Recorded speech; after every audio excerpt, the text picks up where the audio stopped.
All right, Becca, I think your mic is going in and out probably because it needs new batteries. So we're going to have the team come out and get them to you so that you can continue to chat with us. Storms, man, these are just getting very, very, very strong, large. I guess they always typically were, but as they continue to move further south, I mean, this large cluster is going to continue to cause some intense storm action here.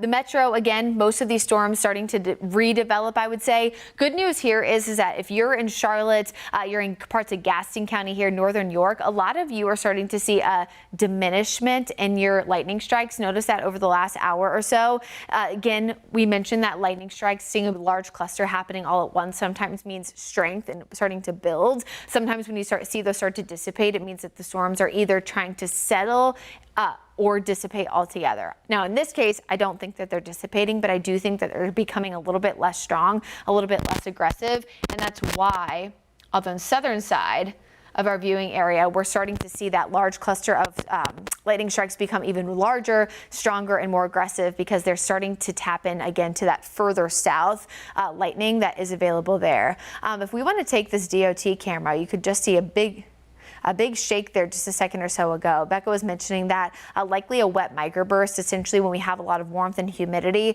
and all of that wetness in the way up high in the atmosphere, all of the heavy rain, all of the hail potential, it essentially gets all warped together and then boom, shoves to the ground. And sometimes you can have a wet microburst or a regular downburst.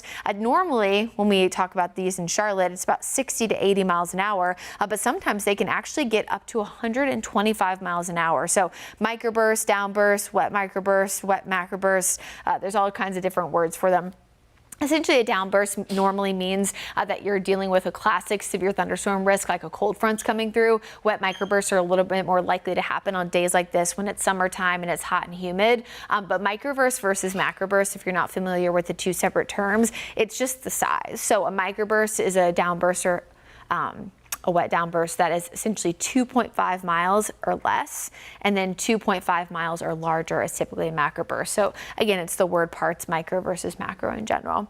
It does look like we have a live look at our uptown tower camera, since I see that at the bottom of your screen. Again, you just see the heavy rain right now moving over Charlotte. I mentioned this a second or so ago, but you can see again, there's some lightning, but just not a ton of lightning strikes. I think that is indicative that things are just trying to kind of settle down at this point, not be quite as aggressive as where they were earlier.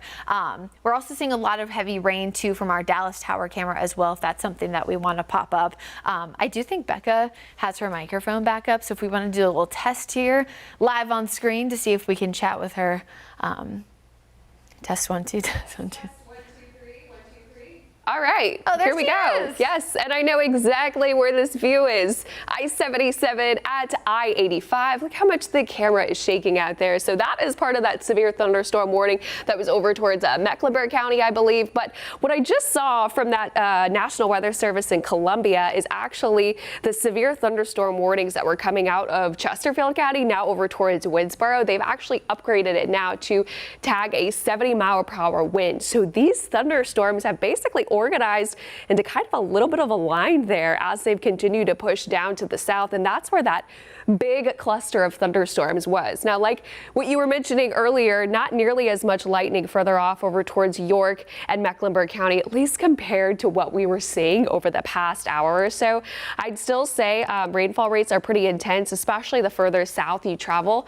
I'd be very interested to know how much rainfall this is dumping just from today's storms. I think we could very well could see anywhere from 1 to 3 inches of rainfall, especially in some isolated spots that truly saw the heaviest rainfall that has really just been pouring nonstop here. So this is going to be continuing to move down to the south. Want to get to a couple of storm reports, new ones, especially just within the past couple of hours. We do still have those reports of utility lines down. This is along Providence Road, where we did actually confirm with Duke Energy that there was power outages in and around that area. Again, that is a busy stretch of roadway. So with utility lines down, the potential of trees down, that's definitely an area that that you would tag to have some caution.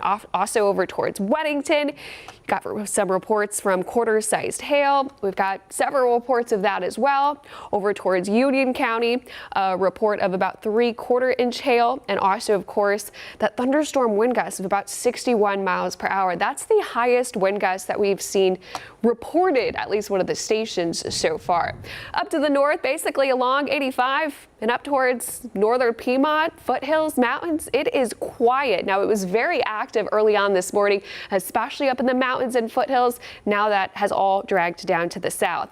I want to highlight some of this because it was so hot and humid today. It was actually the hottest day of the year, with that heat index peaking at 110. We reached the triple-digit mark officially at the Charlotte Douglas Airport, and we also reached the highest dew point of the year as well of 77. So this heat and humidity definitely plays a part into the storms that we're seeing today. Pretty much every storm that has developed has rapidly strengthened into a severe thunderstorm warning, big tall updrafts, dropping down hail, as well as really intense rainfall rates, and of course tons of lightning. So that is why we are weather alert. We do have that active severe thunderstorm watch that does go into midnight, and of course we will be streaming on WCNC Plus to keep you guys safe. Brittany. One thing that actually we just got a notification there in National Weather Service chat is so in Winnsboro, which are the storms that are moving just south of Chester County. Notice Winnsboro right here is almost being covered by, I always forget sometimes you guys can't see the mouse. So Winnsboro is right here, obviously about to be covered by all of this lightning. We are starting to get reports here that they are expecting to see wind gusts up to 70 miles an hour there. So I wouldn't be surprised if those areas between Winnsboro and Blythewood just before Columbia aren't upgraded to a considerable severe thunderstorm warning. Remember that severe thunderstorm warnings, just like flood advisories, essentially have 3 categories: base, considerable, and destructive. So when it comes to severe thunderstorm warnings, a base is 60 miles an hour. That's the classic that we get a lot of times here in Charlotte. Considerable, again, is 70. Destructive is 80 or higher. And it's the same thing. There's 3 different thresholds too when it comes to hail. But in this specific case, we're talking about wind. So on top of all of this lightning, 70-mile-per-hour winds likely. Again, if you have friends or family in this area, Winnsboro, Blythewood, over toward Camden, Newberry, even Columbia, I would not be surprised, again, if these storms continue to hold together and create extremely, extremely strong winds. You can again see this goes all the way into Lawrence, South Carolina, where we had those reports there about 1.5 inches of hail earlier.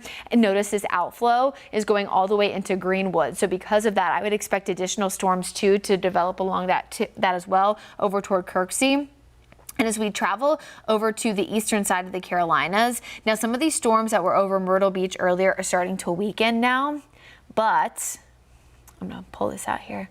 Okay, here we go. So here's Myrtle Beach again. Here's McClellanville. As you continue to move further south, you got Georgetown and then eventually Charleston, South Carolina. So here's that severe thunderstorm warning right now, just north of Charleston. They don't have any storms yet, but again, we would expect these cluster to hold together and at least produce a severe thunderstorm warning with 60-plus-mile-per-hour winds. Now, I mentioned this earlier when it came to the cell here that was moving toward Manning. It's the same for Sumter, though, as well as these areas just north of Charleston, even though they are probably at least 30 minutes, if not an hour or more away because of the fact that they've been so slow moving. We're already seeing those severe thunderstorm warnings continuing to shift further south. Folks, typically that is not, I was about to say typically that's not typical. Well, of course, I just said that. That is not typical. That is atypical because normally you want to wait to see what happens when the storm moves into a new atmospheric area. What happens is it gets closer to 8 and eventually 8:30. But that is just showing the confidence right now of the National Weather Service that these storms have been so strong and have tapped so much into all of the available warmth and humidity that they're expecting literally over an hour or so away for these storms to still be extremely strong. And so that's what's prompted this entirety of all of these severe thunderstorm warnings. Now, if you have friends or family in Myrtle Beach, in Wilmington, in Whiteville, North Carolina, their risk of severe storms, at least for now, is over as this cluster continues to push further south. And again, we're seeing the same thing here locally. You're south of Great Falls, toward Winnsboro, toward Blythewood, toward Greenwood, just south of Greenville, Spartanburg. I mean, there's just no shortage of substantial strong storms at this point.